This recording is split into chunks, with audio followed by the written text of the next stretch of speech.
এই পাগল মেন্টাল মহিলা কি কয় যে এইসব বাংলাদেশ নিয়ে অপেক্ষা করুন, জবাব আসতেছে সামনে। মানে কিসের উস্কানি এটা? পায়ে পা দিয়ে ঝগড়া করার উস্কানি?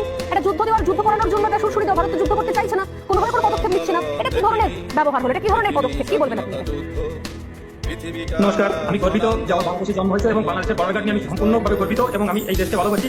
এই দেশের জন্ম আমার শত জন্মের কর্মের ফলে হয়েছে, কারণ বাংলাদেশের মতো একটা শক্তিশালী জন্মগ্রহণ করা একটা ভাগ্যের ব্যাপার, ভারতের মতো একটা দুর্বলের জন্মগ্রহণ করা অন্য ব্যাপার। বিমলদা যে বললেন যে আমাদের যে বর্ডার গার্ডে যেটা করছে, যেটা করছেন আপনি যেটা বলছেন, এখানে সীমান্তে নোম্যান্স ল্যান্ড এবং 0 পয়েন্টের একটা ডিস্টেন্স থাকে, তারপর তার নিজস্ব জন্য সেই নোম্যান্স ল্যান্ডে 0 পয়েন্টে 0 পয়েন্টে আপনারা বেড়া দিতে পারবেন না। 2 তারিখ যখন বেড়া শুরু করেন তখন আমাদের বর্ডার গার্ডের মানে আপত্তিতে আপনারা যে বেড়া বন্ধ করছেন তখন সেটা 0 পয়েন্টে। আপনারা আজকে বেড়া শুরু করছেন, দীর্ঘতে কাজ চলছে, কিন্তু সেটা 0 পয়েন্ট থেকে আপনাদের সীমানায় করছে। আপনাদের সীমানায় বেড়া দেবেন না, কুকুর কাটবেন না, গাছ লাগাবেন, এতে বাংলাদেশে কিছু আসে যায় না। আর বাংলাদেশ নিয়ে আমি যেভাবে বললেন দুর্বল, সরিষাকে ট্যাঙ্ক দিয়ে একবারও বলবেন না। আপনার বয়স কত আমি জানি না, আপনি 2001 সালে আপনার বয়স কত ছিল? 2001 সালে আপনার উস্কানি দিয়েছিলেন সীমান্তে, সেখানে পালু হয় 16 থেকে 19 এপ্রিল, এই 4 দিন যে গন্ডগোল করছিলেন সেখানে আপনাদের 18 জন বিএসএফ মারা গেছে, আমাদের মারা গেছিল মাত্র 3 জন। আপনাদের 2 জন বন্দী হয়েছে, আমাদের 1 জন বন্দী হয় নাই। আপনাদের 2 জন আহত হয়েছে, আমাদের মাত্র 5 জন আহত হয়েছিল। মনে করেন না? লজ্জা করেন আপনাদের? বাংলাদেশকে তাচ্ছিল্য করেন। 2001 সালে শিক্ষা হয় নাই, 2005 সালে 18 বর্ডারে গন্ডগোল করছিলেন, সেখানে আমাদের রেজিস্ট্রেট কমান্ডার শ্রীমান জীবন কুমার